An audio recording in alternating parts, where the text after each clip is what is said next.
ಕರ್ನಾಟಕದ ರಾಜಕಾರಣದಲ್ಲಿ ಕಾಯಂ ಆಗಿರ್ತಕ್ಕಂಥ ಒಂದು ಹೆಸರು. ಎರಡನೇದಾಗಿ ಅವರು ನಮ್ಮ ಭಾರತೀಯ ಜನತಾ ಪಕ್ಷಕ್ಕೂ ಕೂಡ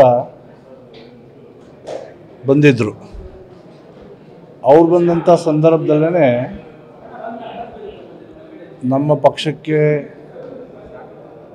ಅವರೊಂದಿಗೆ ಎಲ್ಲರದು ಎಫರ್ಟಿನ ಕಾರಣಕ್ಕಾಗಿ 79 ಸ್ಥಾನಗಳನ್ನು ನಾವು ಗೆದ್ದಿದ್ವಿ. BJP JDS ಆಡಳಿತ ಬಂದಿತ್ತು, ಅದು ಕಾರಣೀಭೂತರು ಅಂತಂದರೆ ಬಂಗಾರಪ್ಪನವರು. ಹಾಗಾಗಿ ಅವರೊಂದಿಗೆ ನಮ್ಮ ಪಕ್ಷದ ಪ್ರಧಾನ ಕಾರ್ಯದರ್ಶಿಯಾಗಿ ನಾನೇ ಕೋಆರ್ಡಿನೇಟ್ ಮಾಡ್ತಾಯಿದ್ದೆ, ಓಡಾಡ್ತಾಯಿದ್ದೆ. ಹೀಗಾಗಿ ಅವರ ಸಂಬಂಧದ ಕಾರಣಕ್ಕಾಗಿ ಮತ್ತು ಬಂಗಾರಪ್ಪನವ್ರ ಕಾರ್ಯಕ್ರಮ ಭಾಗವಹಿಸಬೇಕನ್ನೋದೇ ಒಂದು ಸೌಭಾಗ್ಯ ಅಂತ ನಾನು ಭಾವಿಸ್ತೀನಿ. ಆ ಹಿನ್ನೆಲೆಯೊಳಗೆ ನಾನು ಭಾಗವಹಿಸಿದ್ದೇನೆ.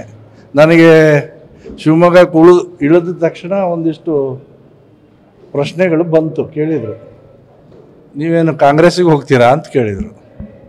ಹೀಗೆ ಸ್ನೇಹಿತರು, ನಾನು ಹೇಳಿದೆ, ನಾನು ಭಾರತೀಯ ಜನತಾ ಪಕ್ಷದವನ್ನು ಕಟ್ಟಿರೋನು, ಬಂದಿರೋನಲ್ಲ ನಾನು ಪಕ್ಷಕ್ಕೆ ಬೇರೆ ಪಕ್ಷದಿಂದ. ಮತ್ತು ಈ ಪಕ್ಷ ಬಿಟ್ಟು ಹೋಗಿ ಮತ್ತೆ ಬಂದಿದ್ದಾರೆ ಕೆಲವರು, ಇದೇ ಜಿಲ್ಲೆಯಲ್ಲೂ ಇದ್ದಾರೆ. ಆ ಥರದವನು ನಾನಲ್ಲ. ನಾನು BJPಯವನೇ, ಕಟ್ಟಿರೋವನೇ. ನಾನೇ ಯಾಕ್ರಿ ಬಿಟ್ಟು ಹೋಗಲಿ ಅಂತ ವಾಪಸ್ ಕೇಳಿದೆ ಅವರಿಗೆ. ಸೊ ಆ ರೀತಿ ಪ್ರಶ್ನೆ ಹೇಳೋದು ನಿಮ್ದೇನಾದ್ರು ಇದ್ದರೆ ನಿಮಗೂ ಸ್ಪಷ್ಟೀಕರಣ ಕೊಡ್ತಾ ಇದ್ದೀನಿ. ಕರ್ನಾಟಕದ ರಾಜಕಾರಣದಲ್ಲಿ ಕಾಯಂ ಆಗಿರ್ತಕ್ಕಂಥ ಒಂದು ಹೆಸರು. ಎರಡನೇದಾಗಿ ಅವರು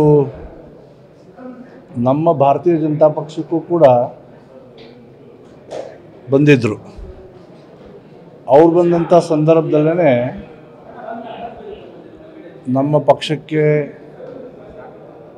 ಅವರೊಂದಿಗೆ ಎಲ್ಲರದು ಎಫರ್ಟಿನ ಕಾರಣಕ್ಕಾಗಿ 79 ಸ್ಥಾನಗಳನ್ನು ನಾವು ಗೆದ್ದಿದ್ವಿ. BJP JDS ಆಡಳಿತ ಬಂದಿತ್ತು, ಅದು ಕಾರಣೀಭೂತರು ಅಂತಂದರೆ ಬಂಗಾರಪ್ಪನವರು. ಹಾಗಾಗಿ ಅವರೊಂದಿಗೆ ನಮ್ಮ ಪಕ್ಷದ ಪ್ರಧಾನ ಕಾರ್ಯದರ್ಶಿಯಾಗಿ ನಾನೇ ಕೋಆರ್ಡಿನೇಟ್ ಮಾಡ್ತಾಯಿದ್ದೆ, ಓಡಾಡ್ತಾಯಿದ್ದೆ. ಹೀಗಾಗಿ ಅವರ ಸಂಬಂಧದ ಕಾರಣಕ್ಕಾಗಿ ಮತ್ತು ಬಂಗಾರಪ್ಪನವ್ರ ಕಾರ್ಯಕ್ರಮ ಭಾಗವಹಿಸಬೇಕನ್ನೋದೇ ಒಂದು ಸೌಭಾಗ್ಯ ಅಂತ ನಾನು ಭಾವಿಸ್ತೀನಿ. ಆ ಹಿನ್ನೆಲೆಯೊಳಗೆ ನಾನು ಭಾಗವಹಿಸಿದ್ದೇನೆ. ನನಗೆ ಶಿವಮೊಗ್ಗ ಇಳಿದ ತಕ್ಷಣ ಒಂದಿಷ್ಟು ಪ್ರಶ್ನೆಗಳು ಬಂತು. ಕೇಳಿದರು, ನೀವೇನು ಕಾಂಗ್ರೆಸ್ಸಿಗೆ ಹೋಗ್ತೀರಾ ಅಂತ ಕೇಳಿದರು. ಹೀಗೆ ಸ್ನೇಹಿತರು, ನಾನು ಹೇಳಿದೆ, ನಾನು ಭಾರತೀಯ ಜನತಾ ಪಕ್ಷದವನ್ನು ಕಟ್ಟಿರೋನು, ಬಂದಿರೋನಲ್ಲ ನಾನು ಪಕ್ಷಕ್ಕೆ ಬೇರೆ ಪಕ್ಷದಿಂದ. ಮತ್ತು ಈ ಪಕ್ಷ ಬಿಟ್ಟು ಹೋಗಿ ಮತ್ತೆ ಬಂದಿದ್ದಾರೆ ಕೆಲವರು, ಇದೇ ಜಿಲ್ಲೆಯಲ್ಲೂ ಇದ್ದಾರೆ. ಆ ಥರದವನು ನಾನಲ್ಲ. ನಾನು BJPಯವನೇ, ಕಟ್ಟಿರೋವನೇ. ನಾನೇ ಯಾಕ್ರಿ ಬಿಟ್ಟು ಹೋಗಲಿ ಅಂತ ವಾಪಸ್ ಕೇಳಿದೆ ಅವರಿಗೆ. ಸೊ ಆ ರೀತಿ ಪ್ರಶ್ನೆ ಹೇಳೋದು ನಿಮ್ದೇನಾದ್ರು ಇದ್ದರೆ ನಿಮಗೂ ಸ್ಪಷ್ಟೀಕರಣ ಕೊಡ್ತಾ ಇದ್ದೀನಿ.